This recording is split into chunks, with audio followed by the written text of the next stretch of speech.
छान असं आवरून घेतलं. तब्येत डाऊन होती, थोडी दगदग पण चालू आहे. चेहरा तर बघू शकता उतरला आहे. तर तसं काही नाही, तर कामाचं लोडिंग जरा जास्त आहे त्यामुळे तर थोडंसं असं मेकअप केलं. कारण का मला स्वयंपाक वगैरे करायचा होता, लाईव्ह पण घ्यायची होती. बरेच दिवस झाले लाईव्ह पण आपली कंटिन्यू नाही, त्यामुळे व्ह्यू वगैरे थोडे कमी यायला लागलेत. पण ठीक आहे, पटापट आवरून घेतलं. कारण का मला ना घरातली कामं, परत स्टॉलचं, परत चॅनलचं आणि त्यात माझी वेट लॉसची जर्नी, तर सगळ्याकडेच लक्ष द्यावं लागतं. त्यात आमचा रुद्र तर आली ना थोडं जास्त जागावपणा करते, पण खरंच तसं तो समजून पण घेतं छान असं, त्यामुळे एवढं काय त्याचं मला ताप नाही. त्याच्यानंतर आज ना प्लॅनिंग झालं भाकरी आणि वांगं दही खरडा, तर मग त्याच्यासाठी लागली कामाला. तर असं वांगं ना भरलेलं केलं ना की आवना पण खूप आवडतं, त्यामुळे डब्बा न्यायचा होता मला, त्यामुळे आवरायला लागले. गेले होते मला आणायला, तर मला तर बाकीची गोष्ट आवरायची होत्या आणि तेवढ्यात आमच्या रुद्राचा दंगा चालू होता. तर त्याच्याकडे पण लक्ष द्यायला लागते, नाही तर रुद्रानं आमचं काही ना काही करामती करून देते. तर प्रत्येकाच्या घरात लहान मुलं असली ना तर थोडंफार असं होतं, आणि कधी काही वेळेस असं होतं ना की कोणाचा राग कोणावर, पण जास्त लहान मुलांवर काढावा नाही. कारण का सगळ्याच गोष्टी ना त्यांना काय कळतं, तर असं होतंच. आणि छान असं मसाला वगैरे मिक्स करून घेतलं आणि छान अशी वांगी पण भरून घेतली.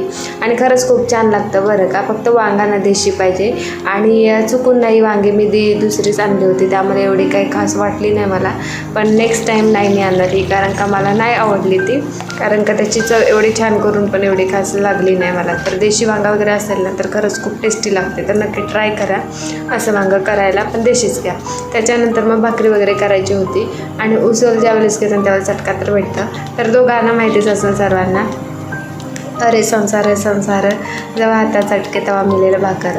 तर तसंच चालू आहे. आणि संसार बोलल्यानंतर एवढं सोपं नसतं बरं का. सर्वांना बऱ्याच जणांच्या कमेंट येतात, ताई आमचं लग्न करायचं आहे येव तर लग्न करून नंतर कसा अनुभव असतं. खरं तर ना साथीदार चांगला असेल तर प्रपंच पण चांगला होतं आणि आपलं आयुष्य पण पुढचं चांगलं जातं. पण जर तोच साथीदार जर बेकार किंवा कसला असा निघाला तर मग आपल्या आयुष्याची राखरांगली होते, हे मात्र खरं.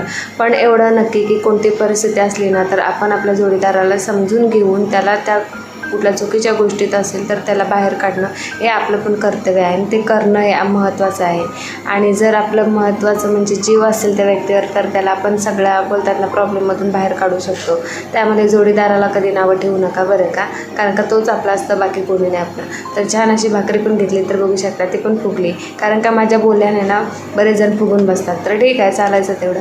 छान असं वांगं वगैरे करून घेतलं, माझ्यासाठी ताट केलं. त्याच्यानंतर फायनली स्टॉलवर गेली तर भरगच्च माल आणला होता. तर असा केला माझा आजचा दिवस. आणि हा व्हिडिओ तुम्हाला आवडला असेल तर नक्की लाईक करा, कमेंट करा.